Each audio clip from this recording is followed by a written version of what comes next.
तुम तो इस राज्य की राजकुमारी हो, तुम्हारे लिए तो सब समान होने चाहिए।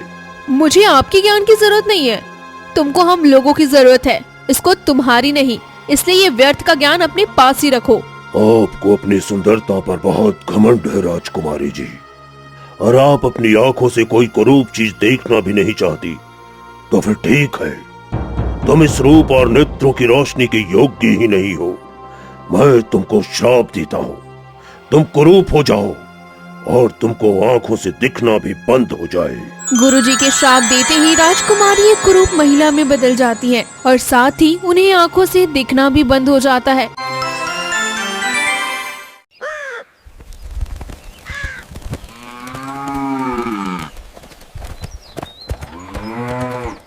भैया, आपने गोविंद को बहुत सिर पे चढ़ा रखा है।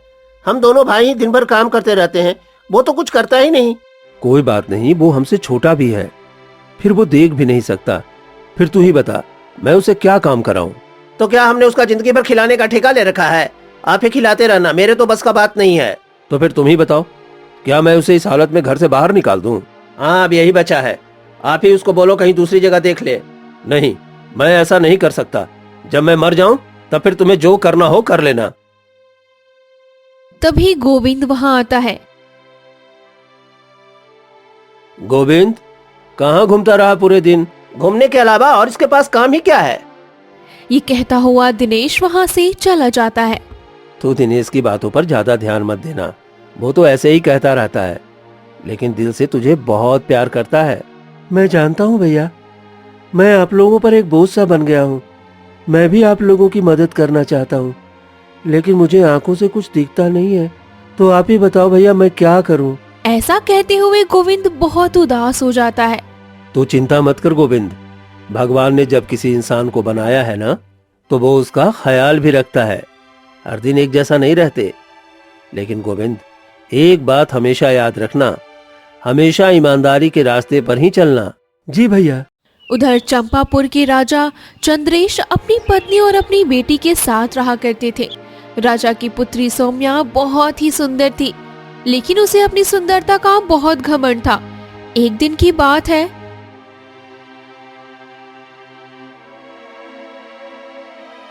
सेनापति, राजकुमारी अब विवाह के योग्य हो गई है। क्या तुम्हारी नजर में कोई लड़का है जो हमारी राजकुमारी के योग्य हो? मेरी नजर में 2 राजकुमार हैं और वो दोनों ही हमारी राजकुमारी के योग्य हैं। क्यों ना आप दोनों की परीक्षा करके देख लो। जो परीक्षा में उत्तीर्ण हो उससे ही राजकुमारी का विवाह करा देना। ठीक है सेनापति, हमारी राजकुमारी को धनुर्विद्या का बहुत शौक है। क्यों न दोनों राजकुमारों को धनुर्विद्या की परीक्षा ली जाए। फिर दोनों राजकुमार को बुलाकर उनकी धनुर्विद्या की प्रतियोगिता कराई गई। उसमें राजकुमार अर्जुन ने वो प्रतियोगिता जीत ली। वाह राजकुमार अर्जुन, तुम तो सच में बहुत बड़े धनुर्धर हो। हम अपनी राजकुमारी का विवाह तुमसे कराने के लिए तैयार हैं। अब आप बताएं, आपको क्या कहना है? मैं विवाह के लिए तैयार हूँ महाराज, परंतु आप एक बार राजकुमारी जी से जरूर पूछ लीजिए। बेटी, आपको कुछ कहना है? पिताजी, मैं आपकी बात कैसे टाल सकती हूँ? मैं विवाह करने के लिए तैयार हूँ। तभी सेनापति के साथ एक गांव वाला वहां आता है। महाराज की जय हो। महाराज, ये गांव वाले आपसे कुछ कहना चाहते हैं। कहो भाई, क्या कहना चाहते हो? महाराज, हमारे गांव में एक भेड़िए ने बहुत आतंक मचा रखा है। वो अब तक हमारे कई पालतू जानवरों को मार चुका है। उसकी वजह से हम गांव वाले घर से बाहर निकलने से भी डरने लगे हैं।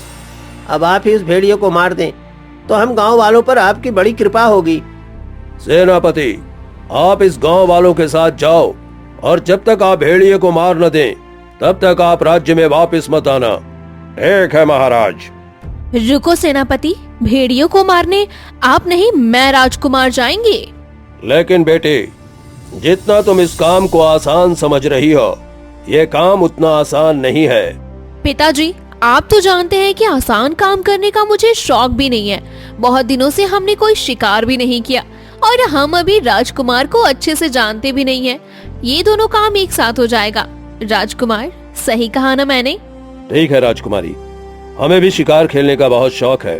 ठीक है, अगर आप दोनों जाना चाहते हैं तो सेनापति राजकुमारी और राजकुमार के साथ अपने कुछ योग्य सैनिक साथ भेज दीजिए और साथ में कुछ खाने का सामान भी, ताकि रास्ते में इन दोनों को कोई दिक्कत ना हो। उधर दिनेश और महेश की पत्नी आपस में बात कर रही थी। दीदी क्या किया जाए इस गोविंद का? जेठ जी तो इससे बहुत प्यार करते हैं, उनके रहते हुए ये घर कभी छोड़कर नहीं जाएगा। मैं भी बहुत परेशान हो चुकी हूँ। इस गोविंद पर हम सभी ने इतना जुल्म किया, बासी रोटियां दी, 2 दिन तक रखी हुई सब्जी दी, वो सब कुछ आराम से खा गया, कोई बीमारी भी नहीं हुई उसको। दीदी मैंने सर्दियों में उसके बिस्तर पर कई बार पानी डाला, गर्मियों में गर्म पानी उसको नहाने के लिए दिया, कुएं से भारी भारी पानी के बर्तन उठवाए, लेकिन पता नहीं वो कौन सी मिट्टी का बना हुआ है जो इतना होने के बाद भी घर छोड़कर नहीं जाता। मैंने तो कुछ लड़कों के द्वारा इसकी पिटाई भी करवाई। एक बार तो मैंने उसको कुएं में धक्का भी दिया, लेकिन वो फिर भी बच गया। घर के बाहर खड़े खड़े महेश उन सभी की बातें सुन रहा होता है। महेश को उनकी बातें सुनकर बहुत दुख हुआ और बहुत गुस्सा भी आया। मन में सोचा भी कि क्यों ना इन लोगों को इसकी सजा दूं जो इन्होंने मेरे भाई को इतना दुख दिया।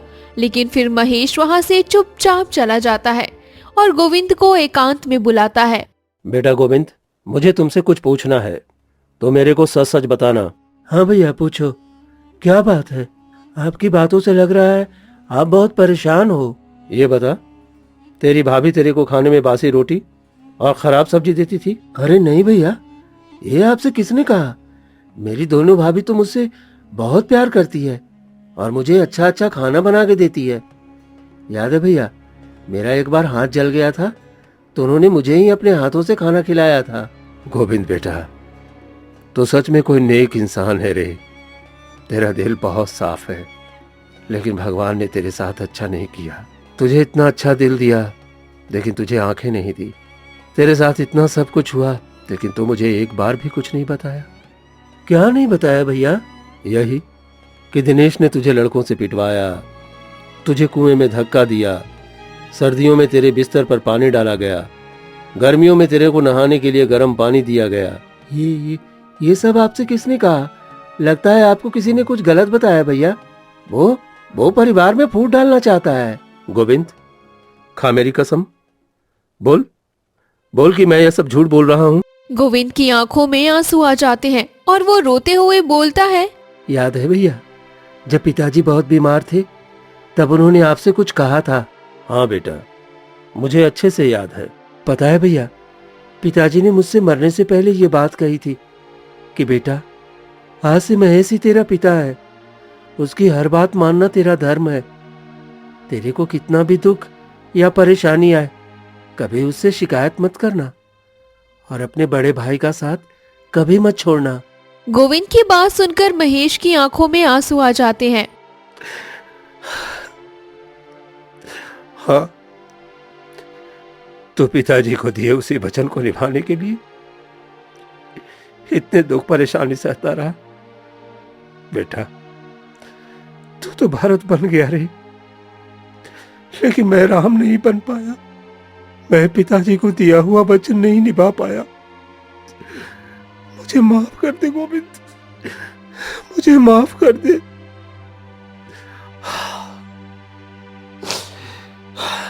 भैया, जब आपने कोई गलती ही नहीं की तो फिर किस बात के लिए माफी मांग रहे हैं? मेरे होते हुए भी तो इतना दुखी और परेशान हुआ, लेकिन अब मैं तुझे और दुखी नहीं होने दूंगा। मैं समझा नहीं आपकी बात का मतलब। इस गांव को पार करके मेरे गुरुजी का आश्रम है, तो गुरुजी के पास चले जा और मेरा नाम बता देना। गुरुजी तेरी हर प्रकार से देखभाल करेंगे और तुझे वहां कोई दुख भी नहीं होगा। नहीं भैया, मैं आपको छोड़कर कभी नहीं जाऊंगा। मेरे शरीर से प्राण चले जाएं, तभी मैं आपको छोड़कर जा सकता हूँ। मरने की बात क्यों करता है? तुझे मेरी भी उम्र लग जाए, तुझे मेरी कसम है, तू कल सुबह होते ही यहाँ से चले जाइयो। ठीक है भैया, मैं कल ही ये घर छोड़कर चला जाऊंगा।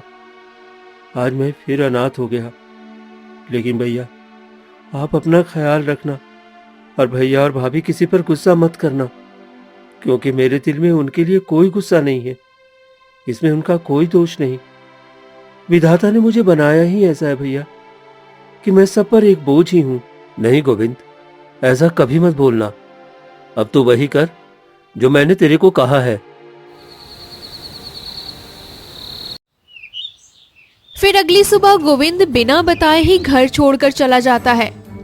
उधर सौम्या राजकुमार अर्जुन के साथ शिकार खेलने जंगल की तरफ जाती है और साथ में कुछ सैनिक भी जाते हैं। काफी देर चलने के बाद भी भेड़िया नहीं मिलता और अंधेरा भी हो जाता है। राजकुमारी जी, अब हमें रात में कहीं अच्छी जगह देखकर आराम कर लेना चाहिए। इस रात में भेड़िए को ढूंढना व्यर्थ है। ठीक है राजकुमार। सैनिकों, राजकुमार और हमारे लिए सोने का प्रबंध करो। ठीक है राजकुमारी जी। फिर जब राजकुमार और राजकुमारी आराम कर रहे होते हैं, सुबह होने को आती है। तभी अचानक भेड़िया की आवाज आती है। राजकुमार अर्जुन, लगता है भेड़िया हमारे बहुत नजदीक आ चुका है। मैं अपने धनुष बाण ले लेती हूँ और आप भी तैयार हो जाइए। ठीक है राजकुमारी जी। अर्जुन और सौम्या उस रास्ते की तरफ चल देते हैं जहाँ से भेड़िया की आवाज आई थी। फिर अचानक से भेड़िया नजर आता है और वो भेड़िया एक आश्रम की तरफ जा रहा था। राजकुमार अर्जुन, वो रहा भेड़िया। देखते हैं कौन उसका शिकार पहले करता है। अर्जुन और सौम्या तीर चलाते हैं और वो तीर सीधा भेड़िया को लगता है। तीर लगते ही भेड़िया वहीं मर जाता है। भेड़िया के मरने के बाद, सैनिकों, हमें बहुत देर से प्यास लग रही है। तुम इस आश्रम में जाकर देखो क्या अंदर पानी का व्यवस्था है कि नहीं। ठीक है राजकुमारी जी। ऐसा बोलकर सैनिक आश्रम की तरफ चला जाता है। क्या कोई अंदर है? क्या कोई अंदर है? तब आश्रम से एक महिला निकल कर आती है जो देखने में बहुत ही कुरूप लग रही थी। क्या हुआ भाई, क्यों आवाज दे रहे हो? यहाँ से थोड़ी दूर पर हमारी राजकुमारी जी और राजकुमार हैं। उन दोनों को बहुत तेज प्यास लग रही है। अगर आप उन दोनों को पानी पिला दें तो आपकी अति कृपा होगी। ये तो मेरे लिए बड़े सौभाग्य की बात होगी। मैं अभी पानी लेकर आती हूँ। थोड़ी देर में वो महिला एक पानी का मटका लेकर वहाँ पहुँचती है जहाँ पर अर्जुन और सौम्या होते हैं। ये लीजिए राजकुमारी जी, पानी पी लीजिए। हमारे अहोभाग्य जो हमारी कुटिया में पधारे। राजकुमारी जी ने जैसे ही उस कुरूप महिला को देखा तो वो बहुत क्रोधित हो गई। अरे कौन हो तुम? इतनी भयानक और कुरूप? तुम इंसान तो नहीं लगती। लगता है तुम कोई राक्षसी हो। नहीं राजकुमारी जी, मैं कोई राक्षसी नहीं हूँ, बल्कि आपकी तरह एक इंसान ही हूँ। क्या कहा? मेरी तरह एक इंसान? तुम अपनी तुलना मुझसे कर रही हो? मैं इतनी सुंदर राजकुमारी और तुम इतनी भयानक और कुरूप। मुझे क्षमा करना राजकुमारी जी, मुझसे गलती हो गई। सच में आप बहुत सुंदर हो। भगवान करे आपको किसी की नजर ना लगे। नजर तो लग गई ना मुझे, तुम जो मेरे सामने आई। सैनिकों, इसको मेरी नजरों से दूर कर दो। राजकुमारी जी, मैं चली जाऊंगी, लेकिन पहले आप और राजकुमार पानी पी ले। मुझे अच्छा नहीं लगेगा अगर कोई हमारे द्वार से प्यासा लौट कर चला जाए तो। तुमने सोच भी कैसे लिया कि मैं तुम्हारे हाथ से पानी भी पीऊंगी? पानी तो बहुत दूर की बात है। मैं तो तेरी शक्ल भी नहीं देखना चाहती। पता नहीं भगवान इस संसार में ऐसे लोगों को बनाया ही क्यों।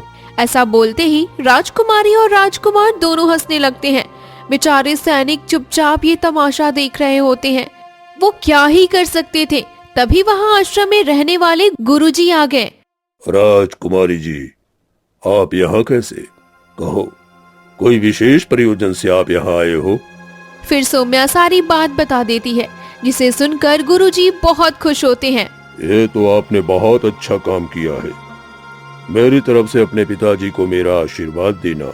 गुरुजी ऐसा बोल ही रहे थे कि तभी सौम्या उस महिला को देखकर और अधिक गुस्सा हो जाती है। तुम अभी तक गई नहीं मेरी आंखों के सामने से। मैं अपनी आंखों के सामने ऐसी कुरूप चीज नहीं देख सकती। क्या हुआ राजकुमारी, आप इतना गुस्सा क्यों हो रही हैं? अगर भगवान ने इन्हें ऐसा बनाया है तो इसमें इस बेचारी का क्या दोष? दोषी है गुरुजी। मुझे अपनी आंखों में कोई कुरूप वस्तु नहीं देखनी। अगर ये ज्यादा देर तक मेरी आंखों के सामने रही तो हम इसको फांसी की सजा दे देंगे। सौम्या की ये बात सुनकर गुरुजी बहुत अधिक गुस्सा हो जाते हैं।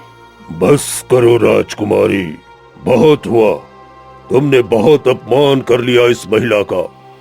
भगवान ने तुम्हें इतना सुंदर रूप दिया है तो तुम्हें इस बात का अभिमान नहीं करना चाहिए। तुम तो इस राज्य की राजकुमारी हो, तुम्हारे लिए तो सब समान होने चाहिए। मुझे आपके ज्ञान की जरूरत नहीं है। तुमको हम लोगों की जरूरत है, इसको तुम्हारी नहीं। इसलिए ये व्यर्थ का ज्ञान अपने पास ही रखो। आपको अपनी सुंदरता पर बहुत घमंड है राजकुमारी जी, और आप अपनी आंखों से कोई कुरूप चीज देखना भी नहीं चाहती। तो फिर ठीक है, तुम इस रूप और नेत्रों की रोशनी के योग्य ही नहीं हो। मैं तुमको श्राप देता हूँ, तुम कुरूप हो जाओ और तुमको आंखों से दिखना भी बंद हो जाए। गुरुजी के श्राप देते ही राजकुमारी एक कुरूप महिला में बदल जाती है और साथ ही उन्हें आंखों से दिखना भी बंद हो जाता है। राजकुमारी को अपनी भूल का पश्चाताप होता है। मुझे माफ कर दो गुरुजी, मैं अपने रूप के अभिमान में और दौलत के घमंड में ऐसा कर गई। अब मैं ऐसी गलती दोबारा नहीं करूंगी, मुझे क्षमा कर दीजिए। हे राजकुमारी, मैंने तुमको बहुत समझाया लेकिन तुम नहीं मानी। लेकिन अब मैं कुछ नहीं कर सकता, लेकिन एक उपाय है जो मैं तुमको बताए देता हूँ। ऐसा कोई व्यक्ति जिसने कभी कुछ नहीं देखा हो, अगर वो जादुई तालाब से जादुई जल लाकर तुमको पिलाए, तब तुम ठीक हो जाओगी। सौम्या, अर्जुन और सैनिक वहाँ से राजमहल आ जाते हैं। राजकुमारी की ये हालत देखकर राजा बहुत दुखी होते हैं। मैंने तुमको पहले भी कितनी बार समझाया कि कभी किसी का अपमान नहीं करना चाहिए और ना ही किसी बात का अभिमान। अब कौन तुमसे शादी करेगा? नहीं महाराज, अब मैं राजकुमारी से शादी नहीं कर सकता। अब मैं क्या, कोई भी व्यक्ति राजकुमारी से विवाह नहीं करेगा। लेकिन राजकुमार, गुरुजी ने बताया था ना, अगर कोई व्यक्ति जिसने कभी संसार को नहीं देखा होगा, अगर वो जादुई तालाब से जादुई जल लाकर राजकुमारी को पिलाता है तो सौम्या एकदम ठीक हो जाएगी। क्या आपको ऐसा लगता है कि कोई ऐसा व्यक्ति जिसने कभी कुछ नहीं देखा होगा वो जादुई तालाब से जादुई जल लेकर आएगा? मुझे तो उस बाबा की बात का जरा भी विश्वास नहीं है। आपको करना है तो आप कर सकते हो। ऐसा बोलकर राजकुमार अर्जुन वहाँ से चले जाते हैं। तब राजा चंद्रेश अपने सैनिकों को आज्ञा देते हैं। सुनो, जल्द से जल्द ऐसा कोई व्यक्ति देखो जिसने कभी संसार नहीं देखा हो। अपने राज्य के जितने भी सैनिक चाहिए उसको भी लगा दो इस काम में, जरा सी भी देर नहीं होनी चाहिए। ठीक है महाराज, हम पूरी कोशिश करेंगे। उधर गोविंद ढूंढते ढूंढते गुरुजी के आश्रम पहुंच जाता है। प्रणाम गुरुजी। कहो पुत्र, कैसे आना हुआ? गोविंद गुरुजी को पूरी बात बता देता है। तुमको महेश ने मेरे पास भेजा है। वो दिल का बहुत अच्छा है। वो जब भी यहाँ आता है तो तुम्हारी बात जरूर करता है।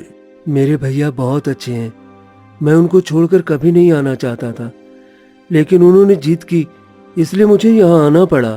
ठीक है बेटा, अब तुम यहीं रहो। अब तुम्हारे दुख के दिन खत्म होने वाले हैं। मैं कुछ समझा नहीं गुरुजी, आप क्या कहना चाहते हैं? मेरे लिए क्या सुख और क्या दुख? जब मुझे कुछ दिखता ही नहीं तो फिर आप ही बताएं, मेरे लिए क्या सुख और क्या दुख? समय आने पर तुमको पता चल ही जाएगा। अब तुम आश्रम में रहकर भगवान का ध्यान करो। जीवन में इंसान भगवान से दूर हो जाता है और दुख पाता है। फिर गोविंद आश्रम में रहकर अच्छे से अपने दिन गुजारने लगता है। उधर चंद्रेश और उसकी रानी बहुत परेशान होती हैं। महाराज, बहुत दिन बीत गए, पता नहीं किसी को वो व्यक्ति मिला भी कि नहीं। हमारी राजकुमारी को और कितने दिनों तक दुख झेलना पड़ेगा। सही कह रही हो, काफी दिन हो गए हैं, पता नहीं वो व्यक्ति हमें मिलेगा भी या नहीं। महाराज, प्यासा कुएं के पास जाता है, कुआं प्यासे के पास चलकर नहीं आता। मैं कुछ समझा नहीं रानी आपकी बात का मतलब। आप कहना क्या चाहती हैं? महाराज, मेरे कहने का मतलब ये है कि ये परेशानी हमारी है। हमें सैनिकों के भरोसे ही नहीं रहना चाहिए, खुद भी जाके उस व्यक्ति को ढूंढना चाहिए। हमारी बेटी उस दिन से कमरे से बाहर नहीं निकली, न जाने मुझे अपनी बेटी कब देखने को मिलेगी। आपने एकदम उचित कहा रानी, हम आज ही उस व्यक्ति को ढूंढने जाते हैं और जब तक वो इंसान हमें मिल नहीं जाता तब तक हम राज्य में वापस नहीं आएंगे। तब तक इस राज्य की जिम्मेवारी आप संभालना।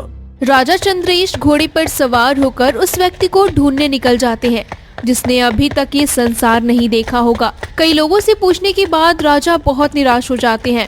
रास्ते में उन्हें एक आश्रम दिखाई देता है। क्या कोई अंदर है? मुझे बहुत जोरों की प्यास लगी है, क्या कोई मुझे पानी पिलाएगा? तभी अंदर से गोविंद पानी लेकर आता है और महाराज को देता है। ये लीजिए पानी, पी लीजिए। बेटा, इस आश्रम में कब से रह रहे हो? मैं यहाँ कई बार आ चुका हूँ, लेकिन मैंने तुम्हें यहाँ कभी नहीं देखा। गोविंद महाराज को पूरी बात बता देता है, जिसे सुनने के बाद जीवन में अपने हो तो दिक्कत, ना हो तो और भी दिक्कत। भगवान ने हमें एक बेटी दी और भगवान ने आज उसकी ये हालत कर दी कि अब हमसे अपनी बेटी का दुख देखा नहीं जा रहा। पता नहीं क्या होगा उसकी जिंदगी का। क्या हुआ है आपकी बेटी को? राजा चंद्रेश पूरी बात गोविंद को बता देते हैं। क्या कर सकते हैं महाराज, जो होना था वो हो चुका है। भगवान ने इंसान को सब कुछ दिया है, उसके लिए इंसान भगवान को धन्यवाद नहीं देता, बल्कि उसे इस बात का अभिमान हो जाता है। आप कम से कम इस संसार को देख तो सकते हैं।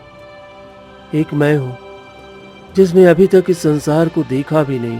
क्या कहा गोविंद, तुमने इस संसार को कभी नहीं देखा? हाँ महाराज, मैं जन्म से ही अंधा हूँ, इसलिए मैंने इस संसार को कभी नहीं देखा। गोविंद की बातें सुनकर महाराज की आंखों में आंसू आ जाते हैं। वो कुछ बोल नहीं पाते। वो कुछ बोल पाते उससे पहले ही गुरुजी वहां आ जाते हैं। गोविंद और चंद्रेश गुरुजी को प्रणाम करते हैं। कहो राजन, कैसे आना हुआ? गुरुजी, यहाँ आने से पहले मैं बहुत दुखी था, लेकिन अब मेरी सारी चिंता दूर हो गई है। महाराज, हर चीज का एक समय होता है और समय आने पर ही कोई चीज होती है। जिस व्यक्ति की तलाश में आप यहाँ आए थे वो भी आपको मिल ही गया। और गोविंद, मैंने तुमसे एक बात बोली थी, तुम्हारे दुखों का अंत समय अब आ चुका है। गुरुजी, मैं आपकी बातों का मतलब समझा नहीं। तुम ही वो इंसान हो जिसके द्वारा राजकुमारी ठीक हो जाएगी। तुम जाकर उस जादुई तालाब का पानी लाकर राजकुमारी को पिला देना, जिसके द्वारा राजकुमारी फिर से वही पुरानी अवस्था को प्राप्त हो जाएंगी। लेकिन गुरुजी, आपने मुझे ही क्यों चुना इस कार्य के लिए? और फिर मुझे तो दिखाई भी नहीं देता। तो फिर आप ही बताओ, मैं वहां तक कैसे पहुंचूंगा? मैंने नहीं, भगवान ने तुम्हें चुना है उस काम के लिए। और उस जादुई तालाब को कोई पवित्र इंसान ही देख सकता है, और वो इंसान ही उस जादुई तालाब का पानी ला सकता है। और रही बात देखने की, तो तुम इस बात की चिंता बिल्कुल मत करो।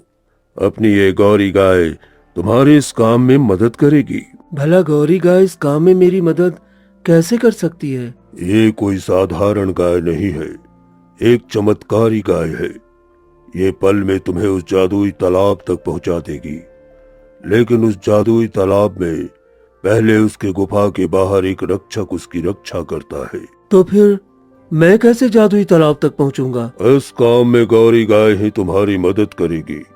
गुफा के रक्षक के हर प्रश्न का जवाब गौरी गाय के पास है। इसलिए अब चिंता मुक्त होकर जाओ, तुम अपने काम में अवश्य सफल हो जाओगे। फिर गोविंद गुरुजी और महाराज को प्रणाम करके अपनी मंजिल की तरफ बढ़ जाता है। थोड़ी ही देर में वो गुफा के द्वार पर आ जाता है, जहाँ पर गुफा का रक्षक होता है।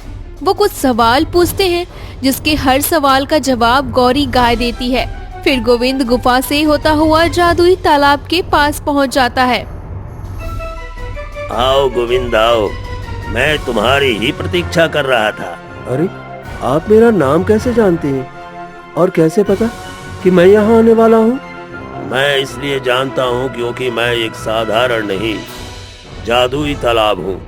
मेरे तालाब के पास ही एक महान ऋषि तपस्या करते थे और वो प्रतिदिन तालाब में आकर स्नान करते थे, जिसके प्रताप से इस तालाब का जल चमत्कारी शक्तियों से संपन्न हो गया। अच्छा, ये बात है, इसलिए आपको जादुई तालाब कहते हैं। हाँ गोविंद, अब तुम इस तालाब में से जादुई जल भर लो और राजकुमारी को पिला दो।